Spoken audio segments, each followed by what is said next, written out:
Good morning students, I am MRK. We are going to see 10th standard mathematics chapter 8 statistics and probability. நம்ம statistics பார்த்துக்கிட்டு இருக்கோம். Okay, நிதானமாக நிறுத்தி பார்த்துக்க, அவசரப்பட்டுறாத. சரிங்களா சொல்கிறது?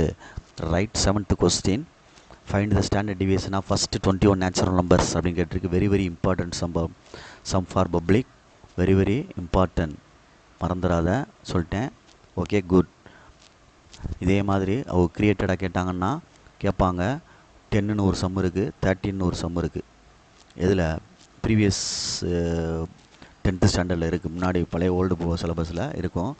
10 அப்படின்னு நேச்சுரல் நம்பர் இருக்கும், 13ன்ற natural number, first 13 natural number இருக்கும், கேட்டிருப்பாங்க. ஓகே, அதை வந்து ப்ராக்டிஸ் பண்ணிடு. சரிங்களா, மறந்துடாத. நான் உனக்கு டைம் கிடைக்கல அப்லோட் பண்ணுறேன். ரைட், க்ரியேட்டட் சம் சொல்லி இதில் சேர்க்குறேன். இல்லைனா யூனிட் எக்ஸசைஸ் நடத்தையில் அதை சேர்த்துட்றேன். ஓகே, இப்போ ஃபஸ்ட்டு நேச்சுரல் நம்பருக்கு வந்து எஸ்டி கண்டுபிடிக்கணும். ஒரு ஃபார்முலா இருக்குடா தம்பி. SD equal to root of N square minus 1/12. SD equal to root of N square minus 1/12. N equal to 21. அவ்வளோதான். 21 ஸ்கொயர் அப்ளை பண்ணுறேன். என்னுக்கு பதிலாக 21 போட்டு. அதே மாதிரி தான் 10, 13 உள்ள கணக்கும். அந்த ஆன்சர் கடைசியில் எடுக்கையில் மட்டும் 1 மார்க் குறைச்சிருவாங்க. அதை கரெக்டாக நீ எடுக்கணும். ரூட் வெளியில் எடுக்கிறது. என்னுக்கு 21 போடல. 21 ஸ்கொயர் மைனஸ் 1/12. 441. 21 2 டைம்ஸ் பெருக்கணும்னா 441 மைனஸ் 1/12.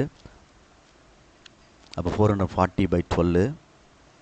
440/12 இதை அடிக்கிறோம் அப்படின்னா என்ன ஆன்சர் கிடைக்குது அப்படின்னு பாரு. அப்ராக்சிமேஷன் அப்படின்னு போட்டு அடித்து இது ரெண்டையும் அடிச்சுட்டு ரூட் எடுத்து ஆன்சர் எழுதணும். இது ரெண்டையும் அடித்து சரியா அடித்தா என்ன வருது அப்படின்னு பார்த்துட்டு அதுக்கு நம்ம ஸ்கொயர் ரூட் எடுக்கணும். வர்க்கமூலம் கண்டுபிடிச்சி தான் நம்ம எழுதணும். எழுதினா தான் கரெக்டான ஆன்சர் கிடைக்கும். 6.05. 6.05 மைண்டில் ஏற்றிக்க. இந்த ஆன்சர் நம்ம எழுதலை அப்படின்னா 1 மார்க் தான் போடுவாங்க. அப்ராக்சிமேஷன் மேலே போட்டிருக்கேன். சரியா, தோராயமாக அப்படின்னு தமிழ் அர்த்தம். இப்படி ஈக்குவல் டு போட்டிருந்தீங்கன்னா சப்போஸ் இங்கே சைடில் ஏபிபி அப்படின்னு எழுதிரு, அப்ராக்சிமேட்லி அப்படின்னு எழுதிரு. ஆன்சர் பக்கத்தில் இந்த அம்பூரி வச்சுருக்கேன்ல 6.5க்கு பக்கத்தில் 6.05 அப்படின்னு எழுதி லாஸ்ட்டில் ப்ராக்கெட் போட்டு அப்ராக்சிமேட்லி அப்படின்னு எழுதி, இல்லை ஏபிபின்னு போட்டாலும் சரி.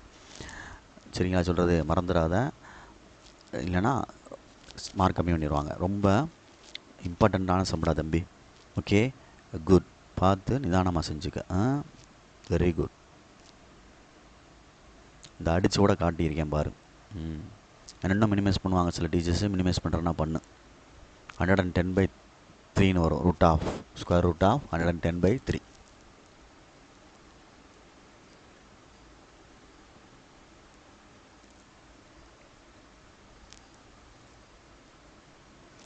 நெக்ஸ்ட் சம் வந்து 8th சம் தம்பி. If the standard deviation of data 4.5. இது எக்ஸசைஸ் வந்து 8.1ல் உள்ள சம். அது 7th சம், இது 8th sum. Okay, standard deviation of data வந்து ஸ்டாண்டர்ட் டிவியேஷன் கொடுத்துருக்கு 4.5.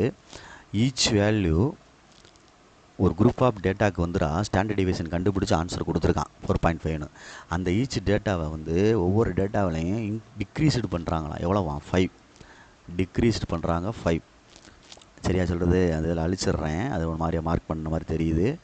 இதை அழிச்சிட்டோம் அப்படின்னா 5.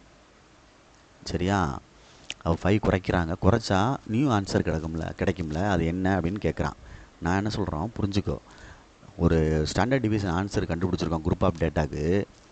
அதில் ஒவ்வொரு டேட்டாலையும் ஏதோ ஒரு கான்ஸ்டண்ட்டை ஆட் பண்ணாலும் சரி, சப்ராக்ட் பண்ணாலும் சரி.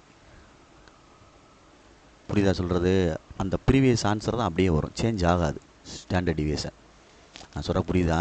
எப்போ நீ வந்து ஒரு கலெக்ஷன் ஆஃப் டேட்டா வச்சு ஒரு எஸ்டி ஆன்சர் எடுத்து வச்சுருக்க, ரைட்டு, அதோட அந்த கலெக்ஷன் ஆஃப் டேட்டாவோட ஒன்று ஒவ்வொரு ஈச் எலமெண்ட்லேயும் ஆட் பண்ணியிருப்போம், ஏதாவது அல்ல சப்ராக்ட் பண்ணியிருப்போம். டிக்ரீஸ் இன்க்ரீஸ்னு அர்த்தம்.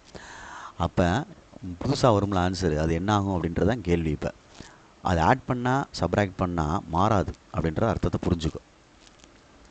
மல்டிப்ளை பண்ணால் டிவைட் பண்ணால் சேஞ்ச் ஆகிரும். இதை பொறுத்த மட்டும் டேட்டா வந்து டிக்ரீஸ் ஆகிருக்கு, சப்ராக்ட் பண்ணியிருக்காங்க, குறைச்சிருக்காங்க அப்படின்னா இதுக்கு நோ சேஞ்ச், 4.5 அப்படியே வந்துடும்.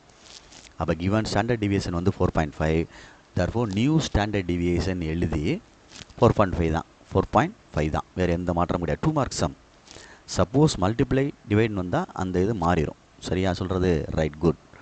பார்த்துக்கோ. அப்போ நியூ ஸ்டாண்டர்ட் டிவியேஷனும் 4.5 தான். இப்போ பொறுமையாக நிதானமாக பார்த்துக்க. என்ன ஆகுதா -5 சொல்லி மல்டிப்ளை செப்பரேட் பண்ணுறோம் அப்படின்னா இதுவும் என்ன செய்யாது, சேஞ்ச் ஆகாது நியூ அப்படின்னு அர்த்தம். அடிஷன் பண்ணாலும் அப்படி தான்.